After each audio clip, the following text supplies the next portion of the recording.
Hablar de los presupuestos. Hay un editorial que publica el diario El País que dice que estos presupuestos los califica exactamente como unos presupuestos prudentes, José Ramón. No sé si podemos estar de acuerdo con El País. Bueno, vamos a ver. Es decir, yo puedo entender cualquier cosa que se diga. Es decir, si alguien dice un presupuesto que va a suponer 50.000 millones de déficit es un presupuesto prudente, pues lo puedo entender. En crisis, sí. Bueno, pues es decir, son 50.000 millones. Cuando ya son 50.000 millones seguidos de 70.000 que vamos a conseguir llegar este año, 82.000 el año pasado y 120.000 el anterior, donde el gobierno socialista que tenemos ha pasado 120, más 80, 200, más 70, 270, más 50 el año que viene, es decir, de 320, 330.000 millones de déficit. Hombre, yo creo que la prudencia habría que quitarla de la palabra. O sea, si hay que quitar esa palabra sí o sí o sí. Porque bueno, lo puedo entender, claro, es que el 2020 nos tuvimos que tener un déficit de 120.000 millones, bueno, estuvo el COVID. El 21 lo tuvimos de 82.000. Bueno, ya no había COVID, pero bueno, estábamos relanzando la economía. Que este año vayamos a tener un déficit seguro superior a los 60.000 millones y cercano a los 70, es decir, con un incremento de la recaudación, es decir, de muchos miles de millones que a mes de agosto han sido 26.000 millones más, hombre, a mí me parece un poquito de falta de sentido común.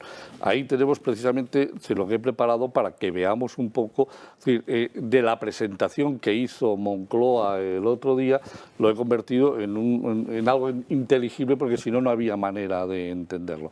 Los gastos de personal van a subir un 6,6, es decir, decimos que va a subir un 3,5 los salarios, pero los gastos de personal suben un 6,6. Con lo cual, ¿por qué viene una subida de un 6,6? Porque se han incorporado muchos recursos, es decir, a la Administración Central del Estado, que hacen que los gastos de personal suban un 6,6.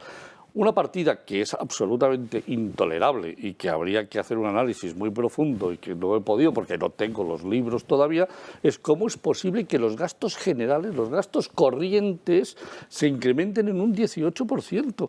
Pero esto, vamos a ver, en cualquier empresa, es decir, al gestor que presenta un plan con un incremento de los gastos generales del 18%, yo creo que, vamos, a mí me presenta un director financiero ese plan, sale corriendo de la compañía y se busca trabajo en otro sitio. Porque lo que hay que hacer es reducir los gastos generales. Entonces, pero ¿cómo por subir un 18%? Sigamos, gastos financieros, es de risa. Fijémonos, nos dicen que va a crecer un 3,7, pero vayamos al pasivo financiero que está abajo. El pasivo financiero es la deuda que vamos a tener que emitir este año 68.000 millones, el año que viene 97.522 millones. Vamos a emitir, va a incrementarse el pasivo financiero, la deuda que tenemos que renovar, que tenemos que sacar al mercado en un 43%.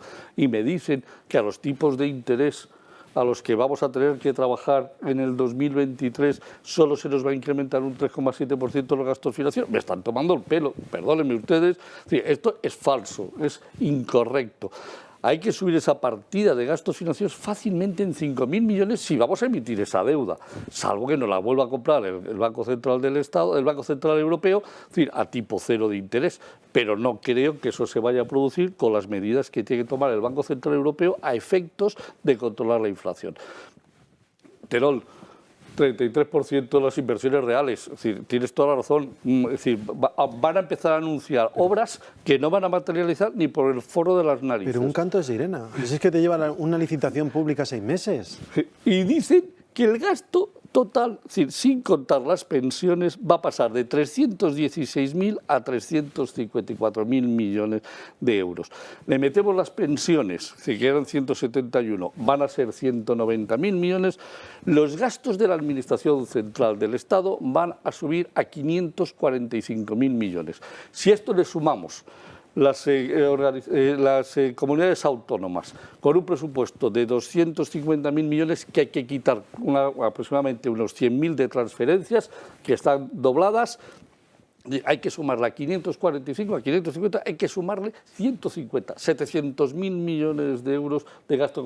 Y le sumamos diputaciones y ayuntamientos, Las diputaciones el último año han sido 20.000 millones, los ayuntamientos el último año han sido casi 60.000 millones, estamos en casi 780.000 millones, que habrá que quitar una parte de consolidación, que se nos puede quedar en 750.000 millones. Es decir, hemos pasado de una organización del Estado que en el 2021 costó 610.000 millones de euros, 610.000 millones de euros, a una organización del Estado que va a costar en el 2023 más de 700.000 millones. ¿Pero con qué lo vamos a pagar? Dios mío, ¿con qué lo vamos a pagar? O sea, esto es impagable, aun subiendo los impuestos a troche y moche. ¿De dónde sacamos 750.000 millones, 725.000, 700.000 millones de euros de ingresos para equilibrar esto? No hay manera. Nos vamos a dar directamente. Esto tomado a un presupuesto, donde dicen que los ingresos van a crear un déficit solo de 50.000 millones de euros. Hoy no he traído los ingresos, porque si no me llevaría el programa enterito para contar este tipo de cosas. Pero el déficit presupuestado teórico son 50.000 millones de euros y pensamos que se va a subir en seguro en tipos de interés y que se va a caer en ingresos por la caída del PIB porque no se va a producir, vamos a hablar de fácil 80.000 millones de déficit el año que viene. Eso quiere decir que a pesar de todo, todos los ingresos del Estado tienen que llegar a 620.000 millones si los impuestos, IRPF, IVA, etcétera, etcétera, etcétera, todos los impuestos directos, indirectos, tasas, son 250.000 millones de euros, que ya está bien, y las cotizaciones sociales son 150.000 millones, que ya está bien, estamos en 400.000 millones. De acuerdo que las comunidades ingresan con sus impuestos naturales y los ayuntamientos con sus IBIs. Sí, pero igualmente la cuenta no sale. No sale por ningún sitio. Es decir, vamos a una estructura de gastos que de cumplirse, que esa es la duda que tiene Enrique Calvet. Dice, es que a lo mejor no se cumple, pero que de cumplirse nos puede provocar muy cerquita de los 80.000 millones de déficit, como mínimo, si no llegamos a los 100.000.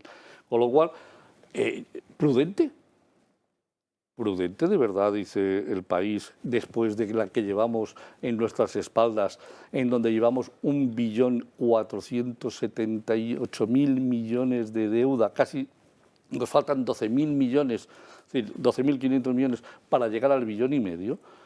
O sea, lo dicen ahí, van a incrementar pasivos financieros un 43%. ¿Cómo se incrementan los pasivos financieros un 43%? ¿Por qué se incrementan un 43%? Enrique, ¿tú por qué crees que se incrementan los pasivos financieros un 43%? Porque vas a endeudarte más, supongo. Eso está claro, ¿no? Efectivamente.